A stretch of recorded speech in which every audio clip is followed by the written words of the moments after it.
दोस्तों नमस्कार। आज 2 सितंबर 2020 को द हिंदू में एक आर्टिकल छपा है जो संदीप संचेती ने लिखा हुआ है। Sandeep Sancheti SRM institute of science and technology में वाइस चांसलर हैं।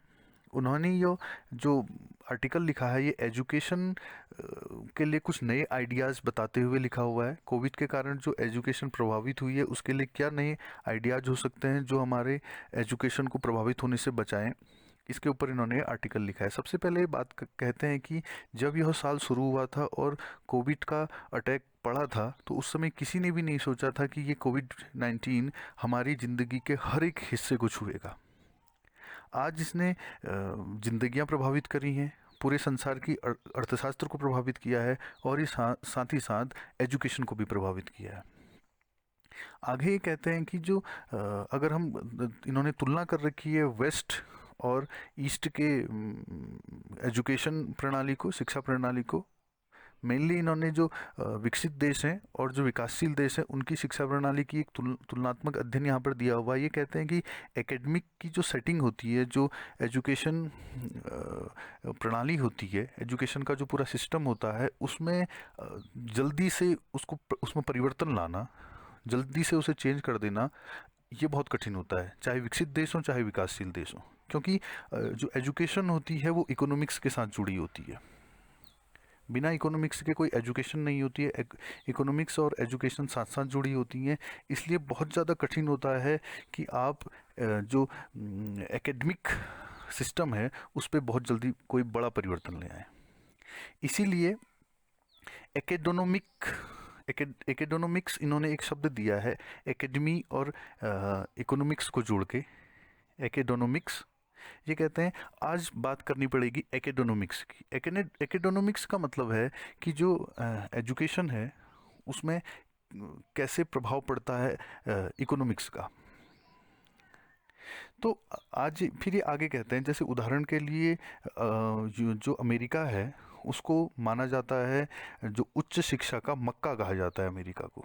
सबसे अच्छी उच्च शिक्षा किसी देश में मिलती है तो वो अमेरिका है। वहाँ की अगर हम विश्वविद्यालयों की बात करें, चाहे वो स्टेट के विश्वविद्यालय हैं या प्राइवेट विश्वविद्यालय हैं, उनके पास फंड जो होता है बहुत ज़्यादा होता है। इन्होंने जैसे उदाहरण दिया हार्वर्ड यूनिवर्सिटी है अमेरिका की, उसके पास लगभग $40 बिलियन का फंड रहता है। उस $40 बिलियन से वो अपने स्टूडेंट्स को कई प्रकार की सब्सिडी देती है। और जैसे कि उनकी उनकी ट्यूशन फीस है और अन्य स्कॉलरशिप्स हैं वो उन्हें उपलब्ध कराती है।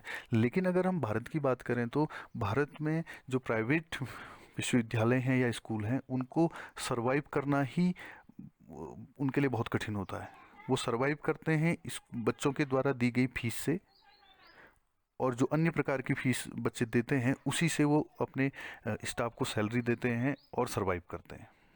तो इतना ज़्यादा फंड उनके पास होता नहीं है कि जिससे वो जो ये कोविड बीमारी आई है इससे लड़ने के लिए अपने आप को उसके हिसाब से परिवर्तित कर दें, अगर हम तुलना करें इनकी विकसित देशों के अन्य इंस्टीट्यूशन से। तो इसी को इन्होंने एकेडोनोमिक्स बोल रखा है। ये एकेडोनोमिक्स जो है इस तरह से काम कर रहा है।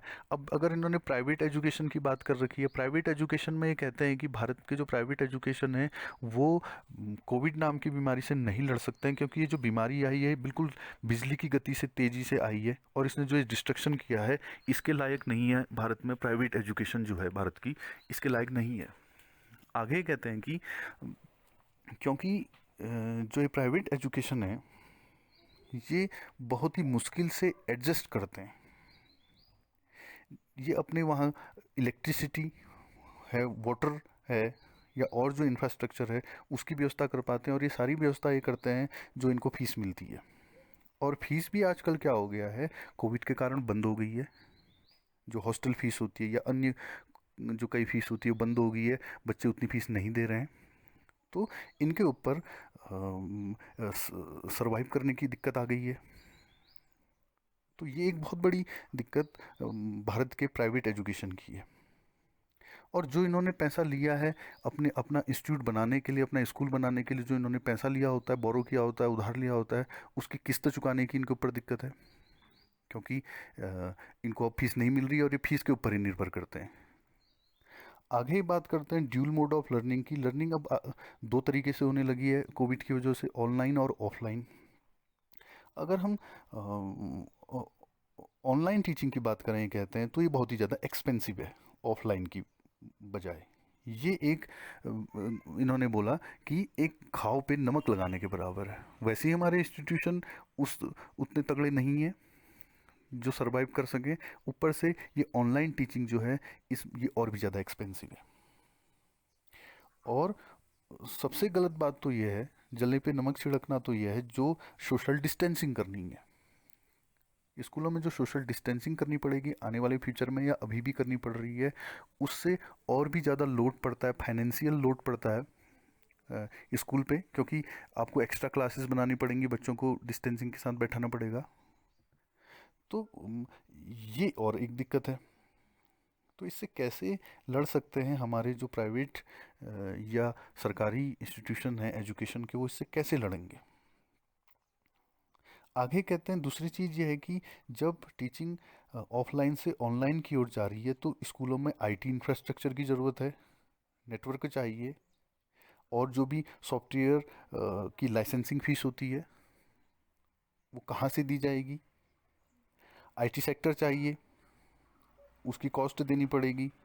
ऑनलाइन प्लेटफॉर्म होते हैं जो, इसी तरीके से स्कूलों में लेबोरेटरीज बनानी पड़ेंगी, वर्चुअल लेबोरेटरीज बनानी पड़ेंगी, एग्जामिनेशन सेंटर बनाने पड़ेंगे वर्चुअल।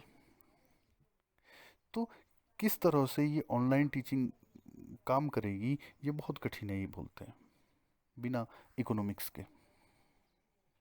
इसीलिए कुछ एडिशनल फंड की इनको आवश्यकता होगी, क्योंकि जो टीचर्स हैं उनको भी ऑनलाइन टीचिंग देने के लिए फंड की ज़रूरत होगी, ऑनलाइन टीचिंग की ट्रेनिंग देने के लिए फंड की ज़रूरत होगी। आगे ये बोलते हैं कि जैसे इसका जो ऑनस होगा, इसका जो भार होगा, वो स्टेट और जो सेंट्रल गवर्नमेंट है उसी के ऊपर इसका भार होगा। धीरे धीरे तो इसकी कॉस्ट कम हो जाएगी बताते हैं समय के साथ, क्योंकि उपभोक्ता जो होंगे भारत में वो ज़्यादा होंगे। लेकिन आने वाले 3 या 5 साल तक जो ये ऑनलाइन टीचिंग अब होगी भारत में, इसकी कॉस्ट बहुत ज़्यादा रहेगी जहाँ तक प्राइवेट एजुकेशन की बात है। तो एकेडोनॉमिक्स जो है फ्यूचर में किस तरह से काम करेगा, इसके लिए रिसर्च करनी पड़ेगी। और एक कलेक्टिव जब डिसीजन लिया जाएगा, कलेक्टिव प्रयास किया जाएगा, तब जाकर हम इस कोविड-19 जो ये बीमारी है इससे लड़ पाएंगे, अपनी एजुकेशन सिस्टम में वो परिवर्तन ला करके।